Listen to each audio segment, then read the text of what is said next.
अयोध्या के किसानों के मुद्दे पर प्रेस कॉन्फ्रेंस करते हुए सपा सुप्रीमो अखिलेश यादव ने कहा, किसानों की जमीनों को अयोध्या विकास प्राधिकरण और आवास विकास परिषद द्वारा अधिग्रहण कर लिया गया, लेकिन किसानों को उचित मुआवजा नहीं दिया गया। किसानों से जमीन लेकर अपने बड़े बड़े उद्योगपति मित्रों को दिया गया। आवास विकास परिषद की 2023 परियोजना को रद्द किया जाए। किसानों की जमीन छीनी जा रही, उसे नुजूल का बताया जा रहा, जबकि 200 सालों से उनके पूर्वज इस जमीन पर काबिज है। खतौनी में उनके नाम चढ़े हैं। अखिलेश यादव ने आगे कहा, बीजेपी के लोग भी ये जानते हैं, बीजेपी उनकी सगी नहीं है। किसानों का सब कुछ छीना जा रहा। किसान विकास के खिलाफ नहीं है। अगर अयोध्या का विकास हो रहा तो ये उनका भी विकास हो।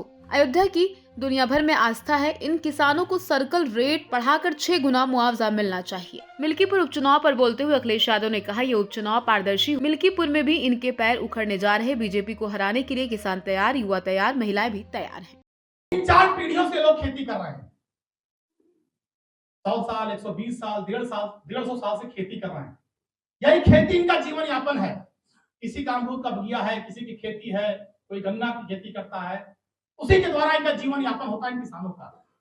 आज बड़े उद्योगपतियों के होटल बनाने के लिए, बड़े टेंट सिटी बनाने के लिए, बड़े उद्योगपतियों के वाटर पार्क बनाने के लिए इन किसानों की जमीन ली जा रही है और इन्हें कोई मुआवजा नहीं दिया जा रहा है।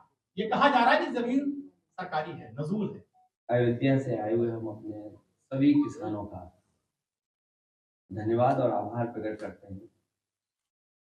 साथ ही साथ हम सभी लोग बहुत आभारी भी हैं उनके, इन परिस्थितियों में जहां सरकार समय समय पर डराती है, उनके अधिकारी अन्याय करने के लिए हमेशा तैयार रहते हैं।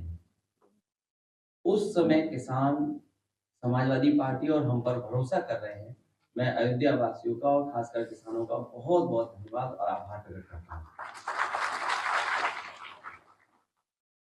अभी जब बात शुरू हुई तो ये कहा गया कि ये भारतीय जनता पार्टी के भी कार्यकर्ता रहे हैं और आज इनके साथ भी अन्याय हो रहा है। और सच्चाई तो ये है कि इधर जिस तरीके से सरकार काम कर रही है, भारतीय जनता पार्टी के लोग भी जानते हैं कि भारतीय जनता पार्टी उनकी सगी नहीं है। इधर जिस तरीके से भारतीय जनता पार्टी फैसले ले रही है, काम कर रही है, भारतीय जनता पार्टी के लोग भी ये महसूस कर रहे हैं कि भारतीय जनता पार्टी उनकी सगी नहीं है।